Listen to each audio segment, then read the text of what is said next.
ahead and get into the week 2 Big Ten results recap. All right, so we started with some Illinois talk. Zach, any thoughts on that Illinois game you want to say off the top? I felt like the defense was spectacular. The offense left a little bit to be desired, but obviously the defense was able to make it happen, and the offense scored the touchdown when they needed to score the touchdown. Shout out Caden Fagan, huge for him in that game. What were your thoughts on that game, Zach? Yeah, I mean, I think the defense, I mean, picking off Daniels 3 times, and Daniels, was thought to be a really good quarterback returning. And, they gave up some running yards and whatnot, but 3 picks. The thing that I think is probably not talked about enough is that Altmaier did not make blunders. Like he did not, like not the big blunders.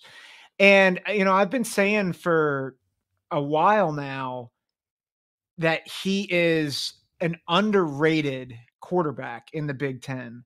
And he kept them steady. He kept them in the ball game, made some plays, right? Like the offense wasn't great, but he did not sink them. And I think that's a huge deal, especially when we get to somebody else on this list who decided to revert back to his bad version in the second half. Wink, wink, nudge, nudge. Cade McNamara. We'll get to him next. Let's stay on Illinois for a second. We'll get to him next. But I think what's really interesting in 2 weeks, Illinois, Nebraska. Yeah, that's gonna be a fun. That's gonna be a really fun game. I think it's huge. Billy's put it in there. He says that Illini DB is special. I don't know if you mean one DB. Xavier Scott, he had 2 interceptions in this game. Really, really cool for him. I think you saw the progression of Altmaier to where he trusts his defense now, right? He's not out there trying to make the play, trying to do everything to try and get this team to win. He trusts this defense, and he knows, hey, if I just don't turn the ball over, if I'm just smart with my decision making, like we're going to be okay. Now, this is not Iowa offense where it's just don't turn the ball over. They are pushing the ball down the field a little bit more. Oh, Billy meant Scott. Okay. Yeah. Well, there's two. Xavier Scott and Miles Scott as well. I think he had the other interception in the game. Yeah. But yeah, I mean, Altmaier, like you just can't say enough good things about his decision making and his willingness to hold on to the ball and trust his defense in this one. I thought that was huge for them. Philip putting it in here, the full stat line: Xavier Scott, 2 interceptions, 1 forced fumble, 1 touchdown, and 1 sack. He did it all for him on Saturday, Zack. Defensive player of the week for sure in the Big Ten. Oh yeah, like not a doubt. Yeah, they announced that tomorrow, and he has got to be the one. I can't imagine who else it would be. So, all right, let's move on to Iowa.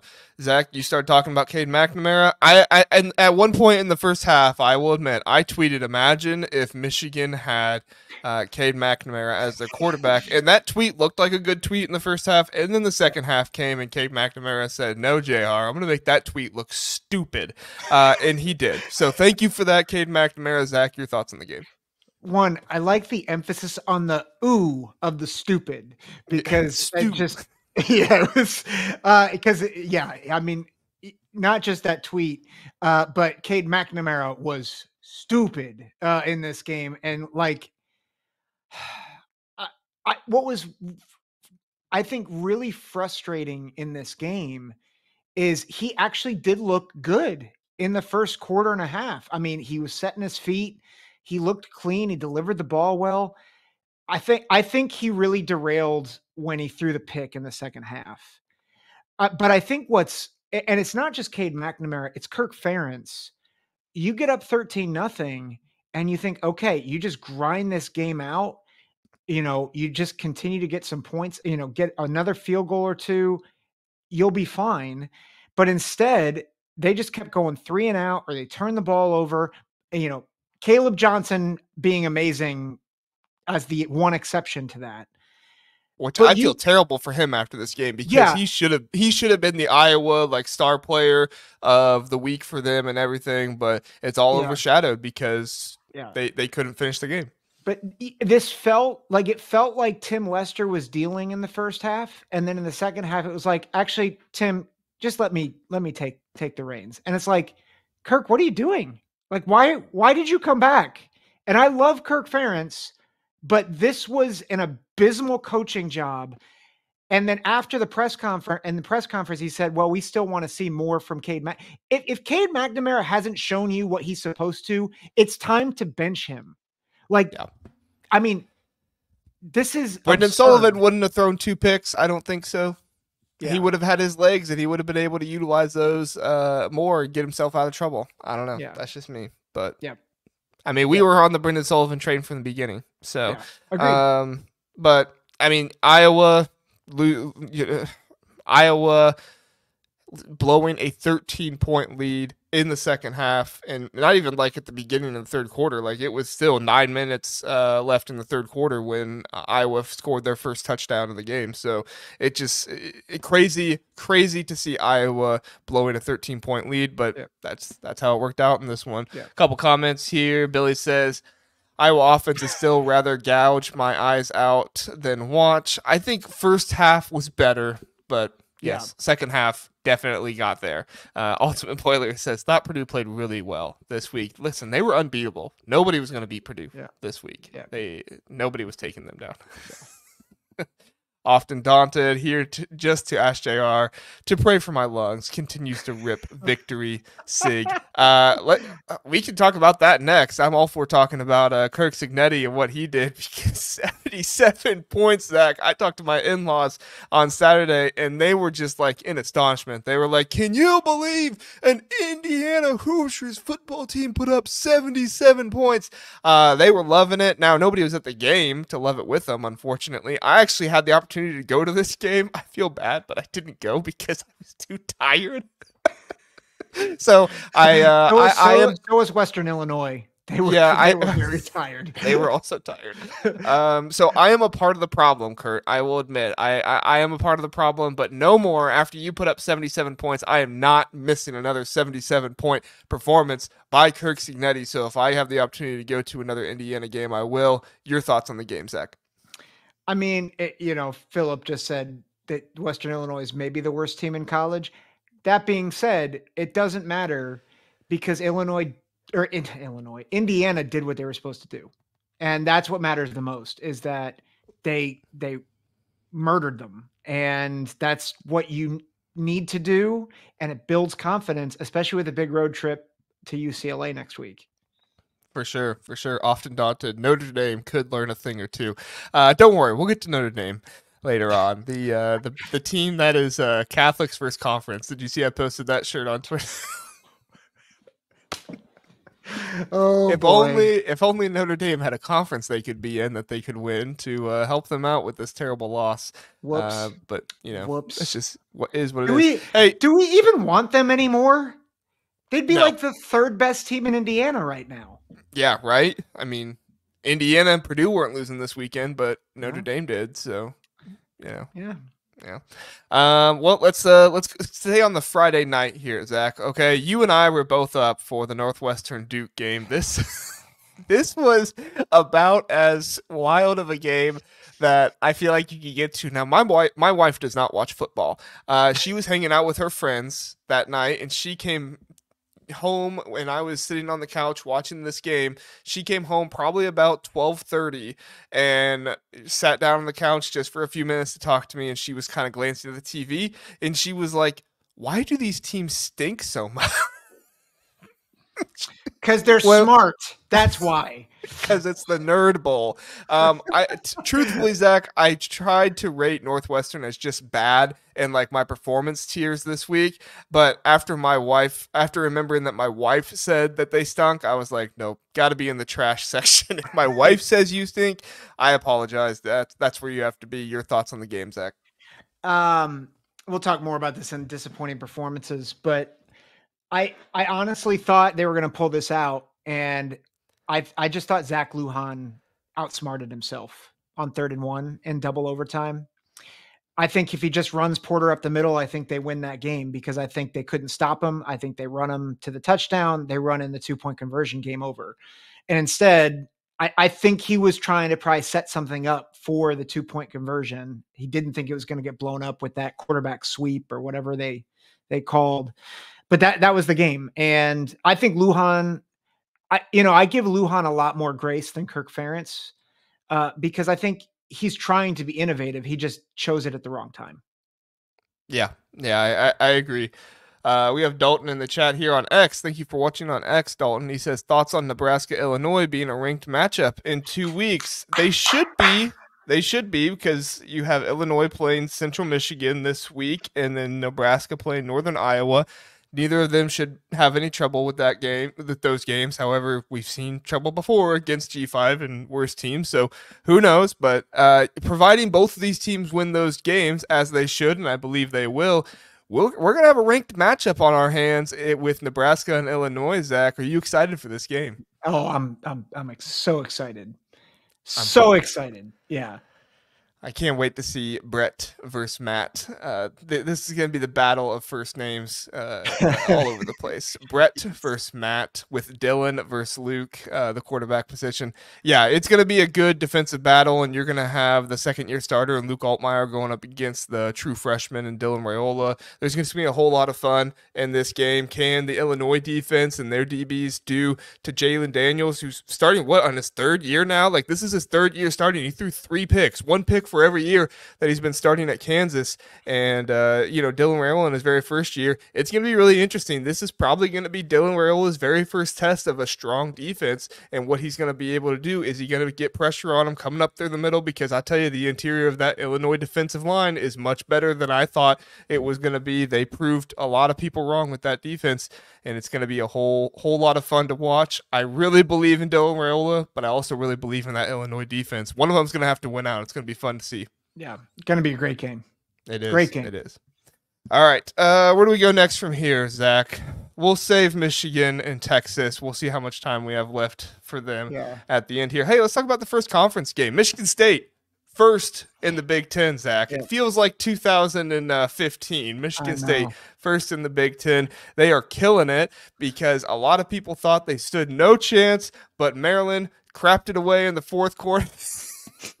Maryland did not know what they were doing in the fourth quarter, and Michigan State took advantage of it. Aiden Childs, the passing leader, 308. I believe it was 308 yards. I think it's 363. 363. I apologize. Yes, 363 yards, 3 touchdowns. I did have 3 picks, but we won't mention those. But well, I will, because how bad do you have to be to lose to a quarterback with 3 picks?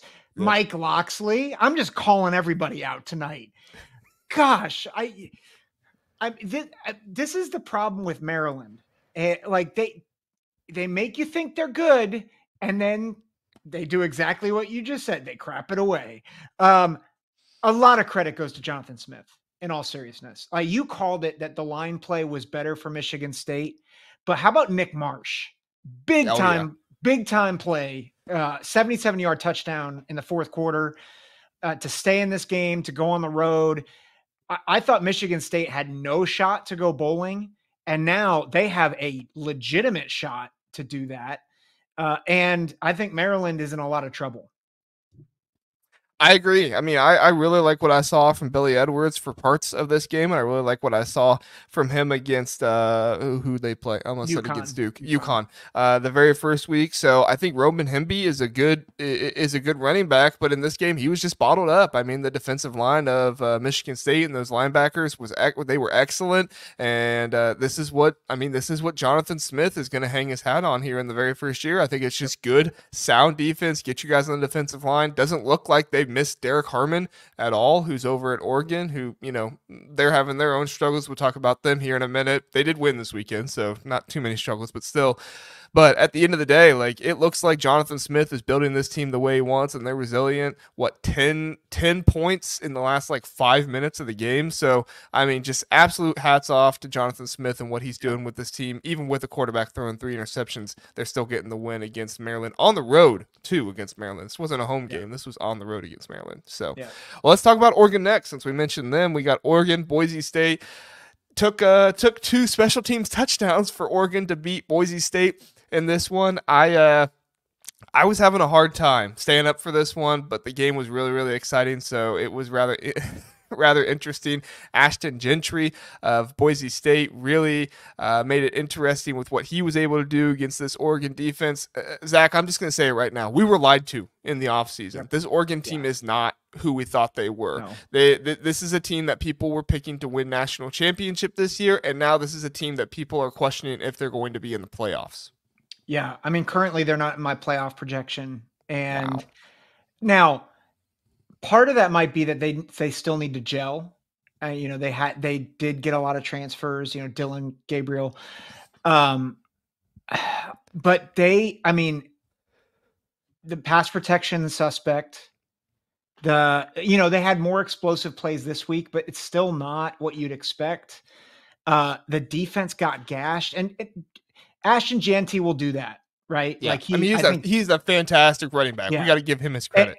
And like Boise State, like they still might be the group of 5 representative in the playoff. I mean, they are, I know their defense struggled against Georgia Southern, but like they have all the makings of being a really good team and a potential playoff team. So it's not like Boise State's, and also ran like they're a really good G5. But with what we were told and what we broke down in the offseason, you're absolutely right. Oregon has no business being anywhere in the same stratosphere as Ohio State, not USC, and not Penn State, although Penn State struggled as well. But, I think that was more sleepwalking than anything else. But like, this is a real, like, alarm bells need to be going off in Eugene right now.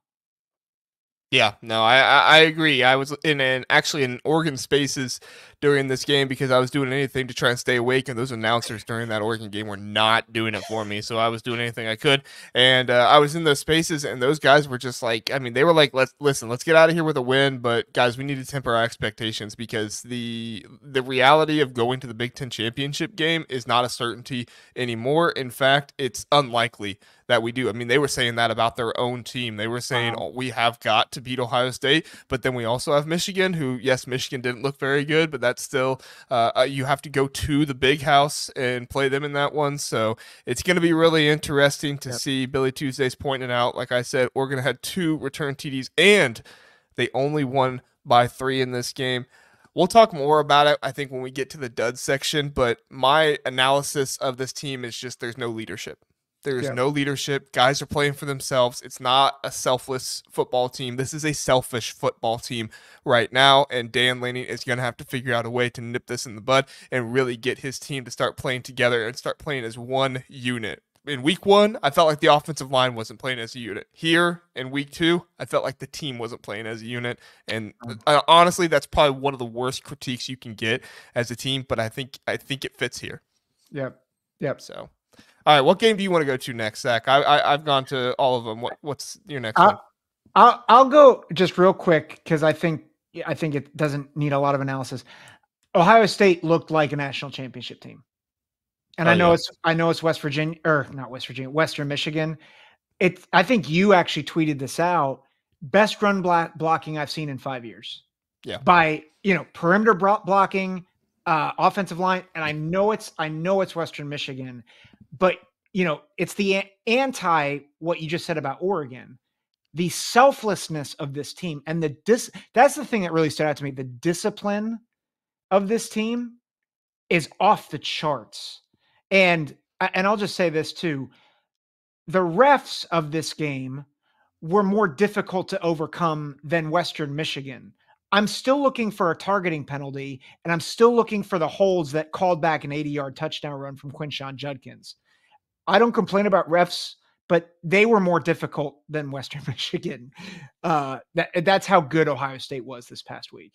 Yeah, and I mean, you have to remember, too, this is a Western Michigan team that gave a really hard time to Wisconsin just a week ago. I mean, Wisconsin was losing to them in the 4th quarter at Camp Randall, so this isn't just some scrub Western Michigan team. Say what you want about Wisconsin. They don't look to be a very good team this year. We can talk about them here in a second, but, I mean, at the end of the day, like, this is a team that is not a scrub team. Yes, they're a MAC team. Yes, they're a G5, but to bring them into your house and go 56-0, and Ryan Day calling timeouts with less than 2 minutes left before the second half, and they're up by 35, trying to pour it on this team. Now, obviously, he is trying to get his team to run a 2-minute drill. He's not trying to embarrass Western Michigan here, but still, I mean, this looks like somebody who is trying to get every opportunity for his team to get better and succeed, and that's what you want to see. You want to see a coach who is using every opportunity for your team to succeed, and not a coach like Dan Lanning who is trying to pull out games against Idaho and respectively, but Boise State. So Yep. let's talk about Wisconsin now. Zach, Wisconsin 27-13. This was an FCS team. This should never have been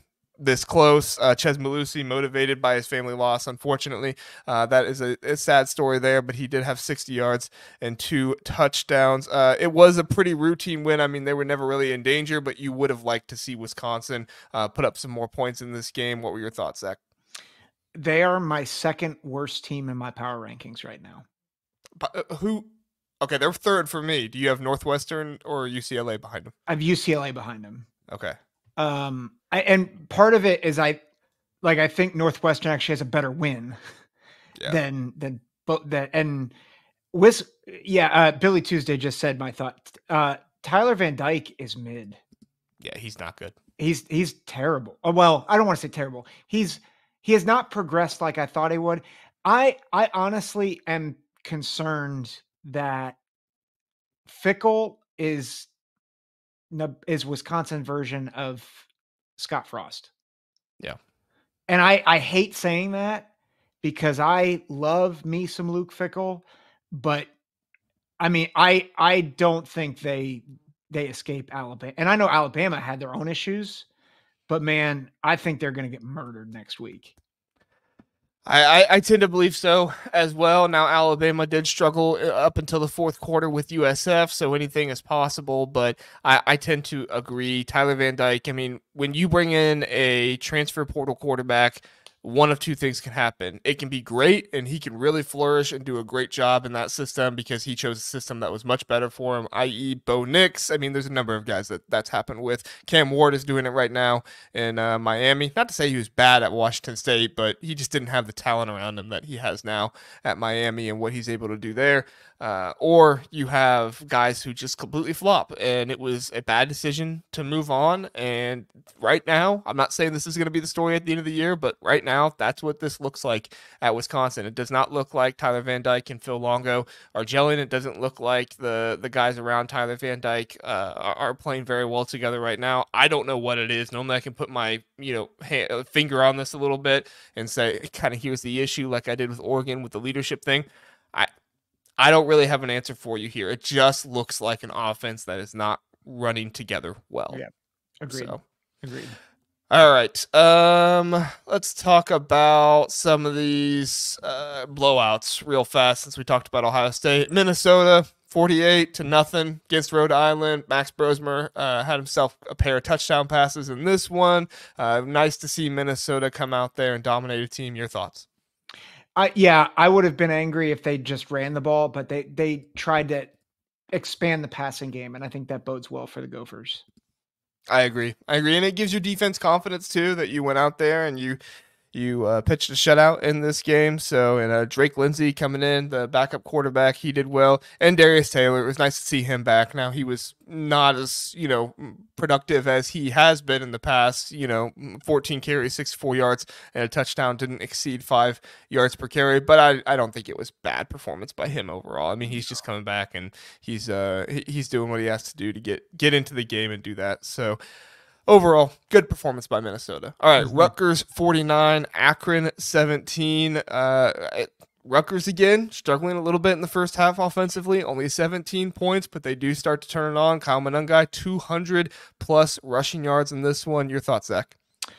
I agree with the slow starts, and I think Kaliak Manis, he's okay. But I think if they really want to reach the heights that they think they can get to, they can't rely on Monangai every week, right? Like they're going to face tougher defenses. And I know Virginia Tech just lost to Vanderbilt, but that's still going to be a tough road game. They've got to get that passing game a bit more efficient and explosive if they want to get a win on the road. And they've got a couple of opportunities, but that's going to be really tough. Yeah, unfortunately, I hate to say it, but I think Rutgers may have made the wrong decision going with Kaliak Manis and moving Wimsat on. I understood it a little bit when you look at it from trying to get somebody who is a better thrower of the football, and I didn't know if Kaliak Manis was, but I thought maybe coming back and getting with his old OC, he might be able to do that. But unfortunately for him, it does not look great. He's probably a little bit more accurate than Gavin Wimsat was, but he is not nearly the mobile threat that Gavin Wimsat was. And so this rushing attack, I do think, is going to suffer a little bit overall. I'm not saying Colin Monungai is, but I think the rushing attack will hurt a little bit when they play some of these better defenses. That's going to be able to contain things better. Akron, not one of those teams. All right. We have a USC fan here in the chat. He's saying "Fight on." There we go. The song lyrics there. Welcome, Mr. Dallas. Sorry. Dallas. Let's talk USC. All right. We'll hit on them really fast. 48-0 against Utah State. Very impressive from USC. They are number 2 for me in the power rankings right now. I could not argue with you if you put them number 1 after that win against LSU and looking fantastic against and overmatching the G5 team there. I couldn't argue with you if you put them number 1. Your thoughts on the USC game? Yeah, I mean, I think they did a great job. I think D'Anton Lynn is still showing why he was a phenomenal hire, to blank a team. I know it's Utah State, but getting a shutout, like that's what it's all about. Lincoln Riley can score points, but to get a shutout, to get more confidence for that defense, I think that's a big deal. Yeah, I think so too. Yeah, that's what this defense is going to be thriving on, is confidence. I think you have all the ingredients together. Now, do I think this is going to be the best Dan Lynn ever does at USC? No, I think he's going to continue to make things better, and things are going to get better year to year. But at least right now, this is a huge confidence boost for them. And Miller Moss is awesome. Miller Moss is great. Woody Marks is great. Zachariah Branch is a weapon out there. Every single time he touches the ball, you got to do anything and everything you can to try and get him to not touch the ball, because he is electric with that ball in his hands. All right. What do we got left here, Zach? We touched on Nebraska, Illinois, but we didn't touch on the Nebraska-Colorado game. So Nebraska 28, Colorado 10. Dylan Raiola had a good performance in this one. I'm trying to get the running back stats for sure. The lead rusher was Dowdle. He had 17 carries, 74 yards, 2 touchdowns. Shedeur Sanders, he really struggled in this one, had a hard time. He had 1 touchdown, 1 pick. Walks off the field early. That's what Nebraska's doing to you. What's your thoughts, Zach? I mean, the score is closer than it was. Like, Nebraska dominated. Oh, yeah. Like, there's just and part of it is Colorado stinks. Yeah.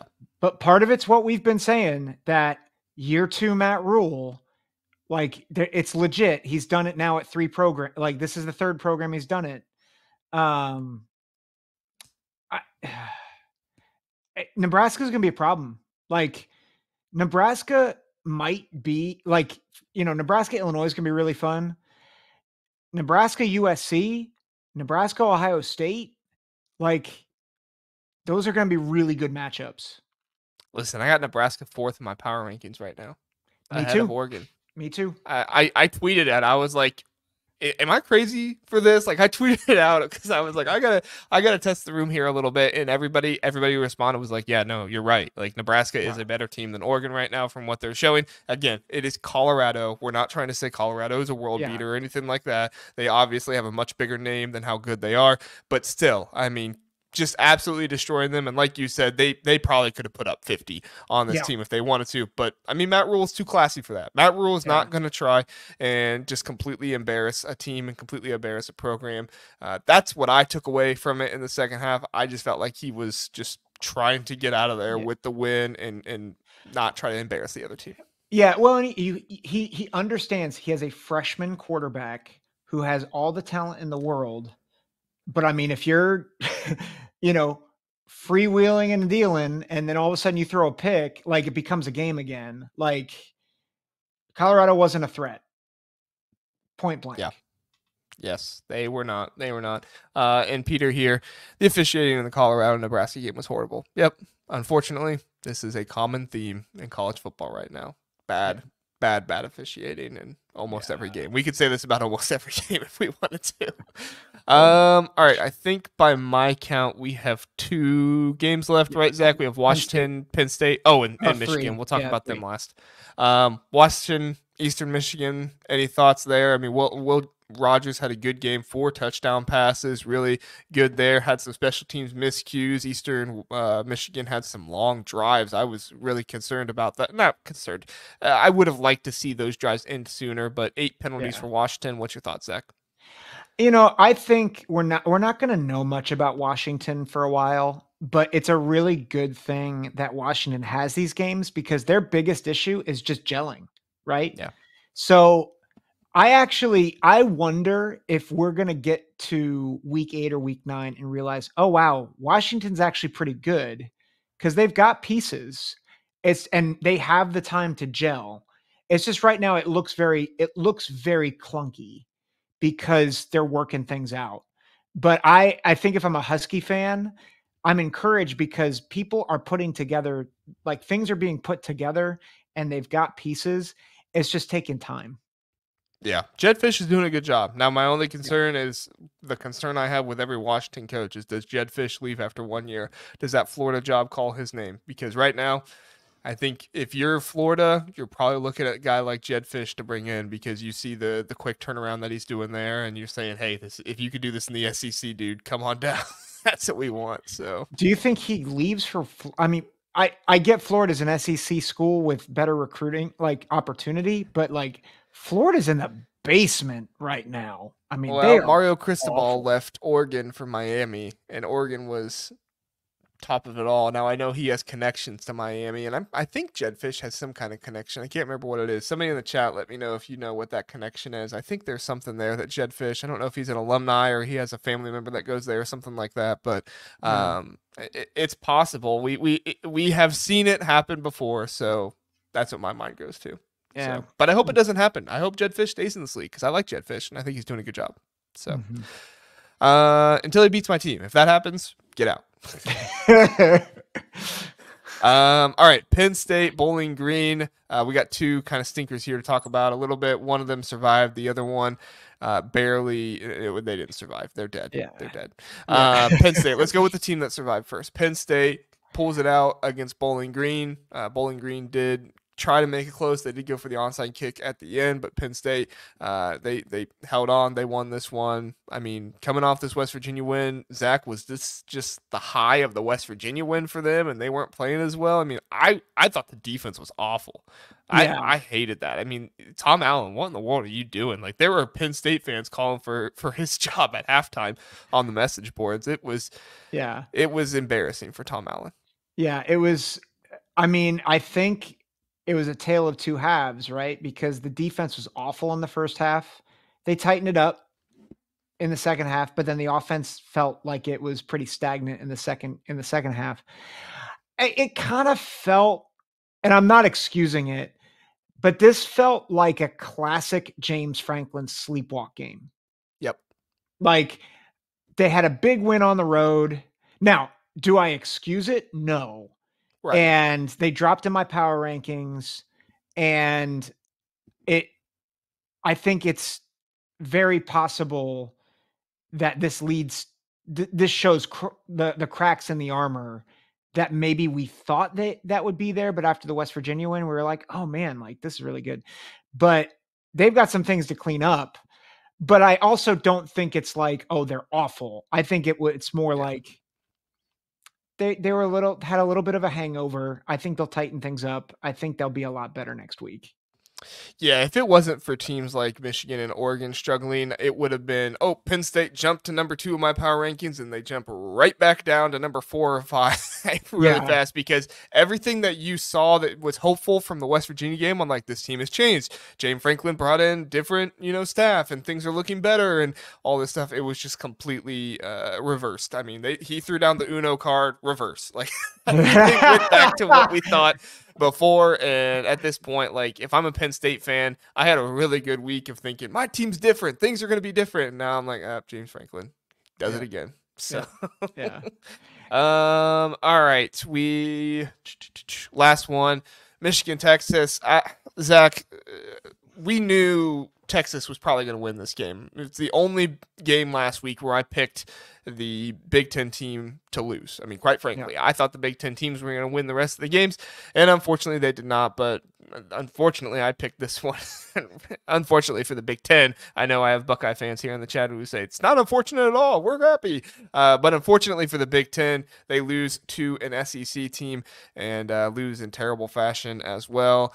Sharon Moore looked out-coached. Davis Warren looked like he had no idea what to do with the football. That offensive line was in shambles compared to the offensive lines we've seen for Michigan before. Many people are saying it's because of Connor Stallions. I can't lie that it's crossed my mind to think, was it because Connor Stallions isn't there? Now they did win without him last year, so that argument only goes so far. But I do think that there is at least the question there that you have to discuss and think about. But overall, Zach, what were your thoughts on this game? The offense was abysmal, but what really shocked me was how big of a step back the defense has taken. Missed tackles, no sacks, like zero. And I know Quinn Ewers navigated the pocket well, but you have like three guys on that line who I think Mason Graham's probably a top 5 pick. Kenneth Grant's probably a first round pick. Josiah Stewart, like a lot of people are high on him. And I don't know if Mason Graham is a top 5 pick after this game, though. Well, he did not get the push, and he did not look. We'll talk about that in a second. Go ahead. Yeah. Projected. That's always the key word. But like, this was just bad. And like, you look at what Texas did to this defense. It's not like they got 31 as they progressed throughout the game. I mean, they should have scored, I think, 31 points in the first half, if not for a phantom holding call in the first drive. Yeah. Like, it was domination from the get. And this is the thing. I think Texas is really good. I felt like it was more bad Michigan than good Texas. In certain aspects, I agree. Yeah. I think that there was some plays by Quinn Ewers that was just plain good Quinn Ewers. Yes. Agreed. But yeah, I think there are definitely aspects of Michigan was just not good. Yeah. I mean, they were playing their third and fourth running backs. Yeah. I mean, this was not like top tier running backs for Texas, and they were getting gashed. And they still looked better than all of Michigan's running backs. Yeah. Yeah. And Donovan Edwards, I mean, he is not the guy. He was my key of the game, that he had to have some big runs and he had to have some of those big performances, but he didn't have any of it. He was bottled up the entire game. They weren't going to let Donovan Edwards beat him. He had that one kind of run where he broke off a little bit and it looked like, you let Don cook here. He could really go for it, but I figured somebody's going to bring it up eventually. The Tony Alford effect. I thought you might bring that up eventually. Take him off our hands, Michigan. Take him far, far away from here. But I really do think that the lack of rotation on the defensive line is affecting Michigan pretty severely this season, especially with Kenneth Grant and Mason Graham. I think that was one of the pieces with them last year that made them so effective when they were in the game, is that they were fresh. Unfortunately, you don't see that now. This was a huge talking point for Kenneth Grant because Kenneth Grant has not been known to have the stamina to be able to play every single down. He's been known to be able to come in for 1 or 2 downs here and there, and then come out for 2 or 3, and then come back in for 1 or 2, come back out for 2 or 3. And that's kind of how you keep him fresh, and that's kind of how you keep him going. But unfortunately for Michigan, like I said, I know Buckeye fans in the chat, and unfortunately for you, you guys are loving it right now. And as a Buckeye fan, I'm loving it as well. Don't worry. But if I'm being objective here, it is unfortunate for them that they don't have the interior of the defensive line to be able to switch out Mason and Graham and Kenneth Grant like they have been able to in the past, and they're starting to pay for it now, especially later into the game, because you saw those long sustaining drives that Texas had. That's when you really saw the offensive line get movement on the defensive line for Michigan, because they were tired. They were just outmatched. Yep. Yeah. And again, I mean, Texas treated Michigan like Nebraska treated Colorado. Like they just kind of sat on the lead in the second half. Yep. Which, it's, a lot of people compare this to the Georgia Clemson game. At least Clemson made it a game for 3 quarters. I was gonna say Georgia didn't score a touchdown until the third quarter. Like Georgia wore Clemson down. They didn't need to wear Michigan down. Like I think that's the staggering part of this is like Michigan did not look anything like a top 25 team. Yeah. And honestly, I see Michigan fans on Twitter, some of them, not all of them, some of them saying like, look, we don't even deserve to be top 25 after that performance. Yeah. And I can't